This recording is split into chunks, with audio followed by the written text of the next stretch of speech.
আপনার বাচ্চার brain development কেমন হবে সেটা কিন্তু নির্ভর করছে আপনি বাচ্চাকে কোন খাবারটা দিচ্ছেন সেটার উপর। আপনি যদি আপনার বাচ্চাকে শুধুমাত্র সুজি, সেরেলাকের মতো খাবারগুলো দিয়ে থাকেন, তাহলে ভবিষ্যতে বাচ্চা যখন পড়ালেখায় খারাপ হবে তখন সেই দোষটা কিন্তু আপনার নিজেরই হবে। তাই আপনারা চেষ্টা করবেন প্রথম 1 থেকে 3 বছরের মধ্যে বাচ্চাকে উচ্চ গুণসম্পন্ন কিছু খাবার দেওয়া। ব্রোকলি এমন একটা সবজি যেটাতে কিন্তু vitamin C, vitamin K, iron, fibre, calcium, antioxidant সবকিছুতেই ভরপুর, যেটা আপনার বাচ্চার জন্য খুবই হেলদি। আজকে আমি ব্রোকলি দিয়ে খুবই সিম্পল একটা হেলদি রেসিপি শেয়ার করব, যার জন্য আমি নিয়েছি আলু, টমেটো, পেঁয়াজ এবং ধনেপাতা। প্রথমে আমি একটু সামান্য তেল দিয়ে এর মধ্যে টমেটো এবং পেঁয়াজকে ভালো করে ভেজে নেব।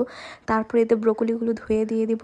তারপরে এতে অনেকটা পরিমাণে পানি দিয়ে দিয়েছি সিদ্ধ করার জন্য, এবং এতে দিয়ে দিয়েছি চাল এবং মুগ ডাল। টেস্টের জন্য একটু লবণ এবং গোলমরিচ দিয়ে দিবেন। তারপরে এতে একটু ধনেপাতা দিয়ে দেব। তারপরে এগুলোকে ভালো করে ম্যাশ করে নেব। আপনারা 6 মাসের পর থেকে এটা বাচ্চাদেরকে অনায়াসে দিতে পারবেন। আপনারা এতে মাছ কিংবা মাংস অ্যাড করতে পারেন। 1 বছরের নিচে লবণটা আপনারা একটু না দেওয়ার চেষ্টা করবেন।